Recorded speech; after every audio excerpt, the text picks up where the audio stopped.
Hey, what's happening people? Welcome back to the channel. I hope you're doing great. In today's video, I would like to have a quick chat about this. This is a 35mm f2 prime. Now, as with all my other gear bits and bobs, once I've owned it for about a year or so, I will have a quick video and just give you my overview of what this lens or this bit of gear is like to live with, what is it like to use, any issues, wear and tear, things like that. So basically, if you go and buy one tomorrow, for example, what can you expect over the long term and not just a spec sheet?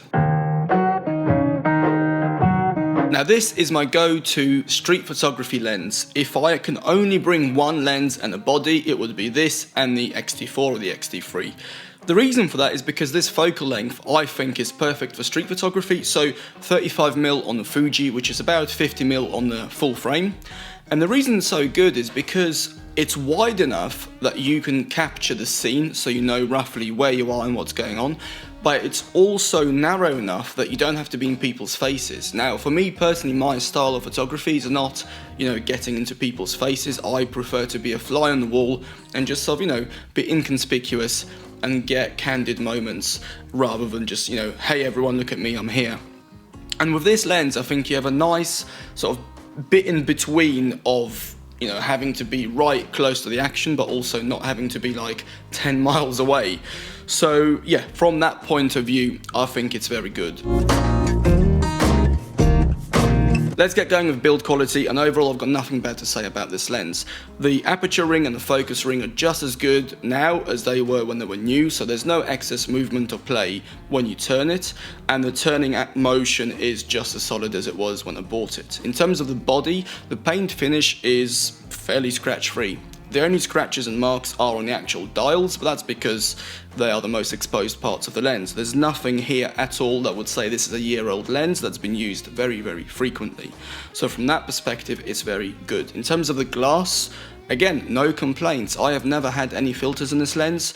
I've had my thumb on the lens many times. It's been caked in grease and dust and dirt, you name it, and it's always just wiped off without a single mark or a scratch. Finally, the weather sealing is top-notch.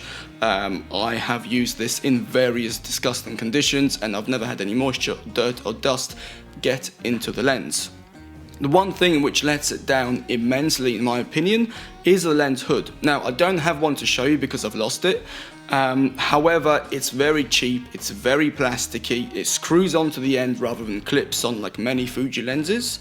And to be honest with you, when you put it on, it just looks like it doesn't belong on this lens at all. Even before I lost it, I've never even used it because it was just that bad.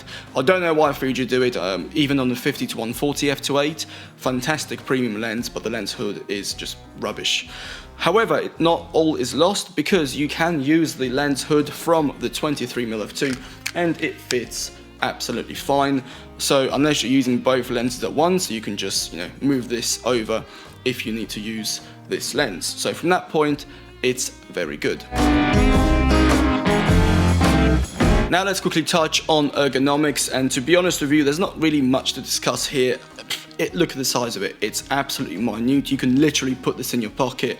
And that's the best thing about this lens. It's so inconspicuous when it's on the camera. You can use this on the biggest cameras like the X-H1 all the way down to like an X-T20 or an X-T30, and it will feel well balanced. Now, for example, here on this X-T3, I'll show you if I put it on. If you look, it's a very small, it's not pocketable, sure, but if you're walking around with this, even like an X-T20, which is even smaller body, you will stay a lot more inconspicuous versus having something like, I don't know, I think they did a 33mm f1 prototype at one point, which was like this big. So yeah, I'm glad they didn't make that because that's a bit ridiculous. But anyway, I am waffling. So that's the main ergonomic point of this lens, is it's small, pocketable, it's very light as well, so you can take it anywhere with you. The focusing ring and the dials are good from an ergonomic perspective. The aperture is clearly labelled as to what it is, and there's a stop and a start. And yeah, the focus dial is a nice focus dial, and honestly, that's all I can say about it from an ergonomic perspective. Now let's talk about image quality, and I know some people have a problem with these f2 primes regarding the image quality. So let me say this, overall the image quality on this lens as a whole is fantastic. Okay, I have never taken a photo with this lens, and believe me, some of my favorite photos were taken with this lens, and I've never looked at a photo, nor has anyone else who's seen my work looked at those photos and said, you know what, great picture, is just not good because it's, you know, not sharp enough, or you have this artifact in it, or this, so the lens must have not been that good. I've never had that.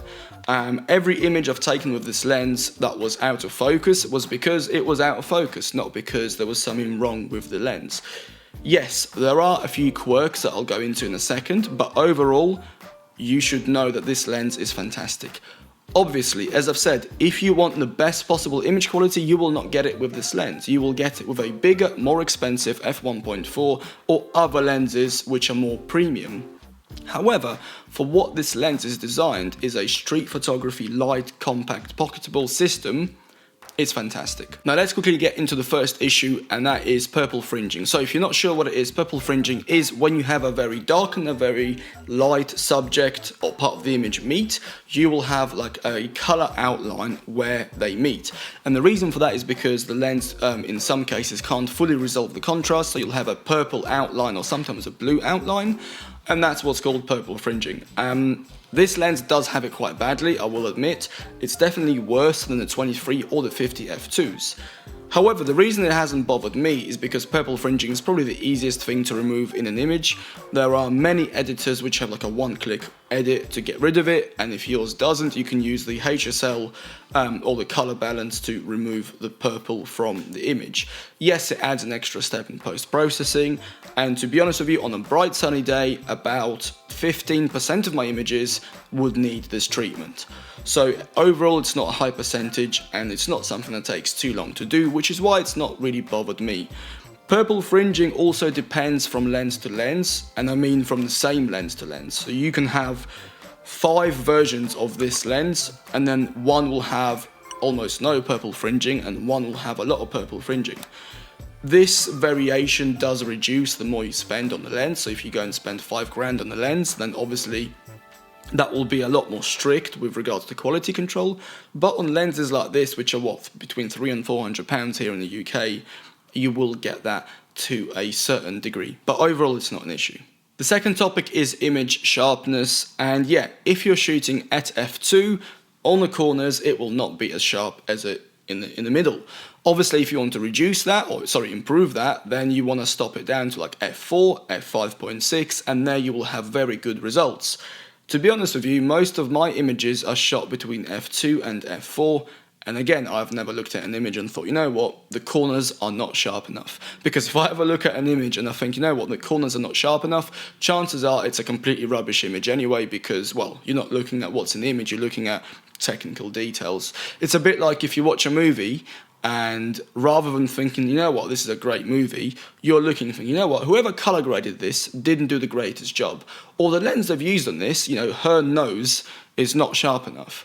Because chances are, if you're saying that, then the movie is probably not very, very good.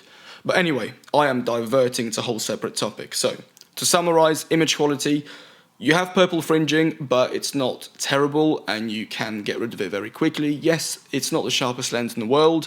If you want it sharper, shoot at f4, f5.6, but I've never had any issues between f2 and f4.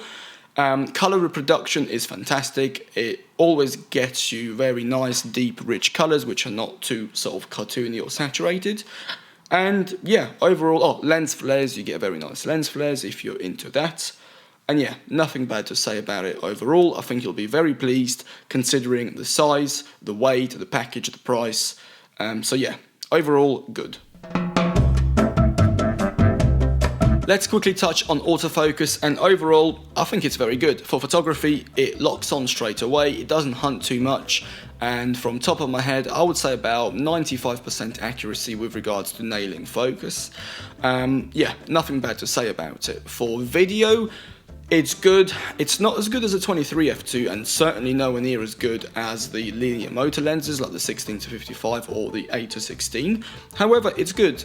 Typically for video, I would use this for B-roll. So if I'm out and about doing some street photography with the XT4, I will quickly flick it into video mode and get some nice bits of B-roll while I'm out and about. And for that, I will use either manual focus to sort of lock it, or with autofocus, I will use the little square to just tell it where to focus in autofocus, and it does a very good job. However, if you're looking for a video specific lens, I would actually suggest looking at the zooms like the 16 to 55, because it will give you a better video autofocus performance. So overall, it's good. Nothing incredible, nothing amazing, but for what it is, it does the job really well. So to summarize, who's this lens for and would I recommend it? Well, if you do any sort of outdoor photography, whether it's street photography and you need to be inconspicuous, landscape, travel photography, you want small, lightweight and sealed package, this is definitely the lens I'd recommend. You will get fantastic image quality in a very small, sealed, lightweight package that's also very affordable. If, on the other hand, you do portrait photography, studio, weddings, events, you don't go out in thunderstorms to take pictures, then yeah, the 1.4 version of this lens will probably be a bit better for you, because you will have better low light performance as well as a cleaner and a sharper image. Would I recommend this lens? 100% yes. Would I upgrade to the 1.4 for what I do? No. I will stick with this lens for the foreseeable future. I don't have any need for me to upgrade. So yeah, overall, it's a fantastic little package. I would recommend this to everyone. Also, it's great value. I think it's the cheapest f2 lens. I might be wrong, but it's certainly one of the cheapest. And you will get a lot for your money. So, I have waffled on enough. If you have found this video useful in any way, shape or form, please give it a like down below. If you're not subscribed, please do consider subscribing for more photography related videos in the future. Now, before I leave you, there is a quick POV segment using this lens in London, just to give you a bit of a different perspective of using this lens and what you can expect with regards to images just from a normal walk around town. I hope you enjoy it, and if you have any feedback, please write it below. Thank you as ever, have a good week and see you in the next video. Bye bye.